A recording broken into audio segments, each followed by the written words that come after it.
Jokic and Davis. It's Murray cutting and jamming it in. Oh, he just cleaved the ball. Wow, LeBron James humiliated once again in the NBA playoffs to the Denver Nuggets. Wow, just wow. The man that calls himself the king. Wow, how about that? LeBron James and the Lakers lose to the Nuggets in the NBA playoffs again for the second consecutive season. Talk about humiliation. This is Sports Guy Talking that you guys are watching and listening to. I am Dustin Tran, your host, as I am here today to talk about LeBron James being humiliated by the Nuggets in the NBA playoffs again, as he lost to those guys in only 5 games, despite running it back with the same core from last season. The Lakers underachieved in the NBA playoffs this season, as the Lakers only won 1 game in the first round of the NBA playoffs. The Lakers got gentlemen swept to the Nuggets despite getting great performances from LeBron James and Anthony Davis throughout this series. Before I say anything else, though, I want to present you guys with a topic question. So, here it is. Should LeBron James be humiliated for losing to the Nuggets in the NBA playoffs again?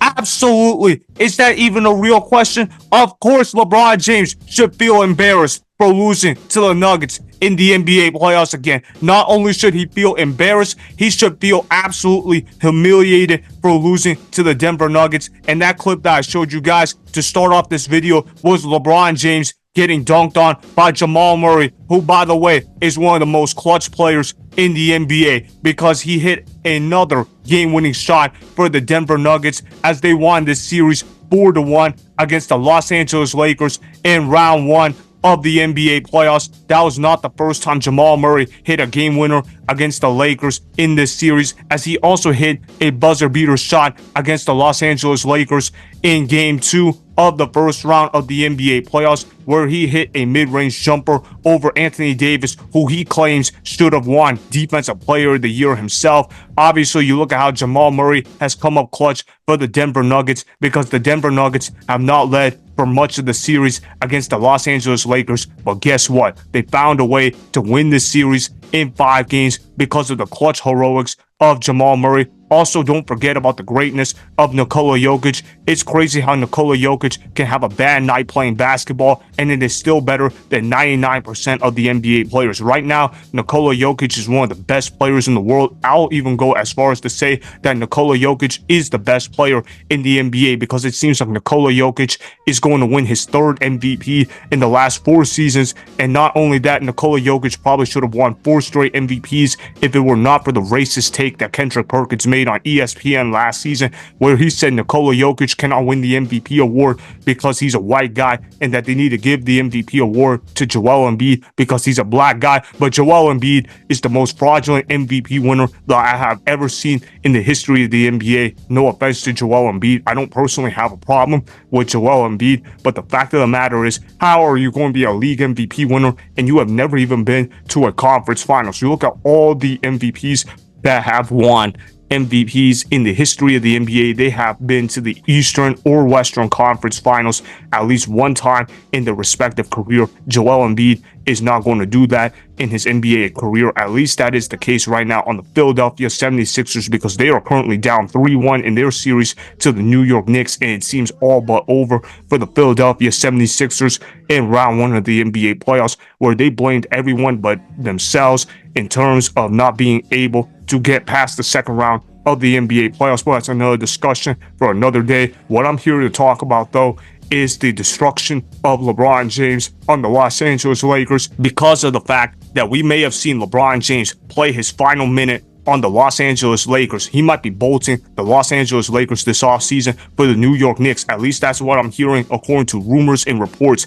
If that is true, I hope the Los Angeles Lakers get rid of LeBron James for their own sake. I know LeBron James is a great individual player, but I'm getting sick and tired of the antics that LeBron James has been pulling in and year out, where he blames everybody but himself. When he wins, LeBron James should only get the credit for leading the Lakers to these victories. But whenever LeBron James loses, oh, LeBron James should not take any accountability whatsoever, and let's blame role players, let's blame coaches, let's blame general managers, let's blame everybody but himself. And that's the issue that I have with LeBron James. This guy is supposedly called the GOAT, yet he seems to always need more help on his team. This guy constantly bitches about not having enough help on his team all the time, and he's always talking about how he needs more superstars on his team. But this guy has gotten more all-star help more than any other player in the history of the NBA, with the exception of maybe Kevin Durant. But we all know that Kevin Durant is a fraud when it comes to top 10 lists of all time. KD should not be on any top 10 list whatsoever when it comes to all-time great players, but that's another discussion for another day. I'm here to talk about LeBron James getting humiliated to the Denver Nuggets. You look at how the tenure of LeBron James on the Los Angeles Lakers has been pretty underwhelming. He's been on the Los Angeles Lakers for 6 seasons. You look at how LeBron James has only won 1 title in 6 years on the Los Angeles Lakers. And I know that some people are going to say, oh, the Los Angeles Lakers were able to still win 1 championship. That's more than some NBA franchises. And my response to that is, yeah, that's true. That's absolutely true. Of course, they won the 1 title and the bubble, where they were having the cards stacked in their favor. If they didn't win the title in the bubble that year, I would have humiliated LeBron James big time, because that bubble was set up for the Los Angeles Lakers to win their title. And you also look at the fact how the Los Angeles Lakers are filled with winning all the time in their history. There's a reason why they've won 17 championships in their history. They're not going to care about some little bubble championship where there wasn't even a parade for them winning the title. And of course, that was one of the weakest runs that I've ever seen in the history of the NBA in terms of being able to make a run to the NBA Finals and winning that championship, because all they had to do was get past the Trailblazers, who had one of the worst defenses that year. You also look at the fact how they got past the Houston Rockets, who didn't even have a real center that year. Their center that year was freaking PJ Tucker, and he's not even a natural center in the NBA. So obviously they were going to get past them. And then they got to play against a young Nuggets team. Okay, that's a legit win against them. I'll give them credit for that. And then in the NBA Finals, they got to play against the 5 seed Miami Heat, who we all knew overachieved by a couple of rounds because of the great coaching of Eric Spoelstra. But we all knew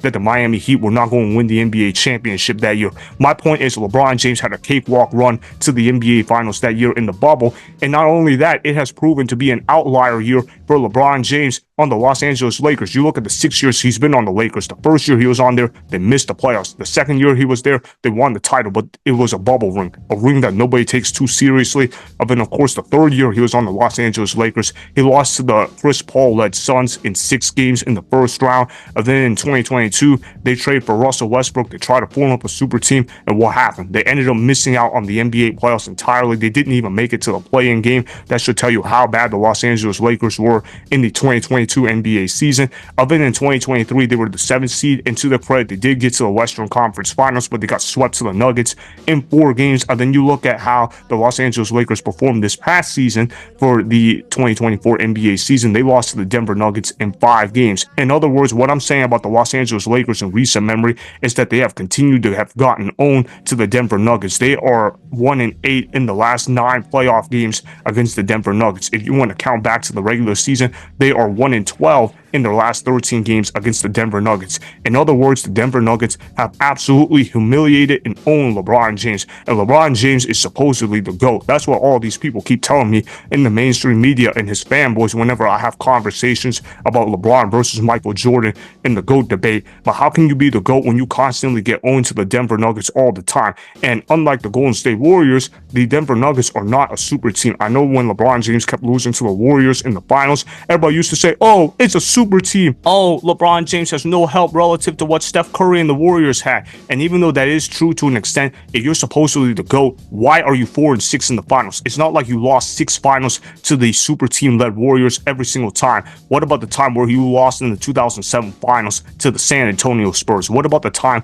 where you chosen one turned frozen one in the 2011 finals? And what about the fact that you got blown out in record margin in the 2014 finals against the San Antonio Spurs, where you absolutely shit the bed head in that finals as well. Yes, I know you showed up statistically, but you padded up stats in that finals because when the game was actually close, you didn't show up more often than not. In other words, what I'm saying is LeBron James is not the GOAT. Obviously, Michael Jordan is the GOAT. That's not even a discussion to me.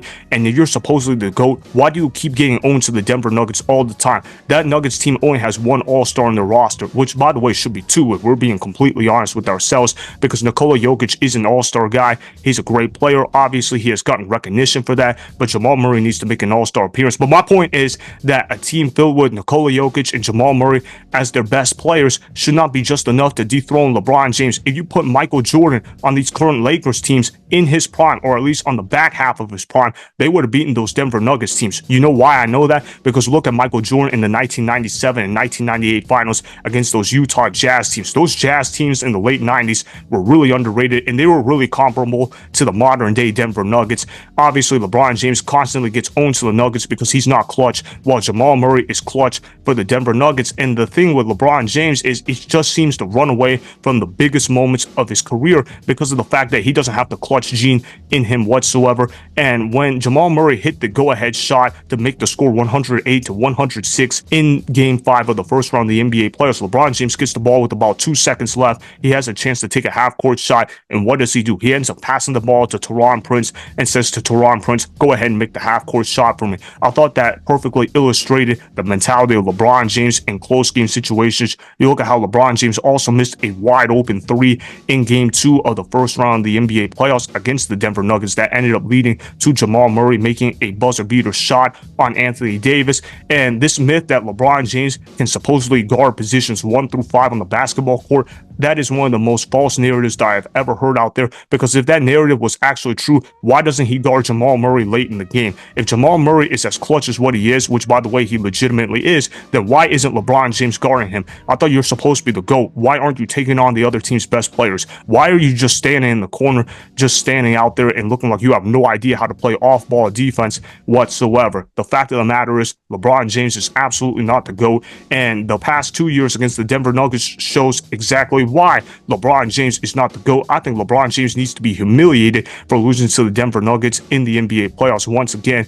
And obviously, LeBron James is going to blame the coach for the defeats that the Lakers have suffered against the Denver Nuggets. I think that's absolutely stupid. If the Lakers acquiesce to LeBron James' demand, I think they need to keep Darvin Ham as their head coach. I think Darvin Ham is actually a better head coach than what people give him credit for. It's just the fact that LeBron James is on the team. That's why people think he is a trash coach. That always seems to be the theme with LeBron James wherever he goes. It seems to be always he needs more help and that his coaches are never good enough for him. That's the reality of the situation. I hope the Los Angeles Lakers get rid of LeBron James for their own good. Now, do I think that will happen? Absolutely not. They're probably going to draft Bronny. That's LeBron's son, if you guys don't know who I'm talking about. But the fact of the matter is, LeBron James should absolutely be humiliated. No ifs and buts.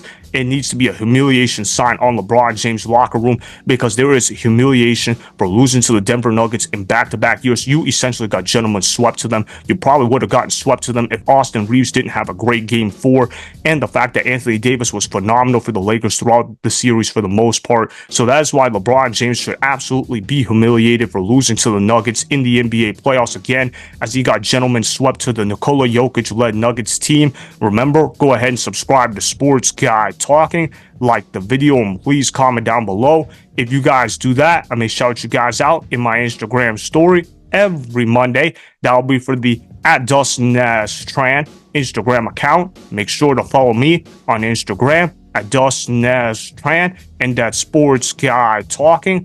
Also, go follow me on Twitter @Dustin Tran. Again, go ahead and do those things that I just told you guys to go do. Hopefully, you guys enjoyed the content that was just produced. Peace out. I hope you enjoyed that video. Want more Sports Guy Talking, the home of great sports content?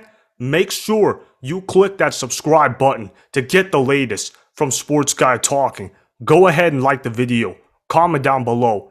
Check the description box on the video in order to follow my Instagram and Twitter. Also, be sure to check out more of the best clips from the YouTube channel, Sports Guy Talking.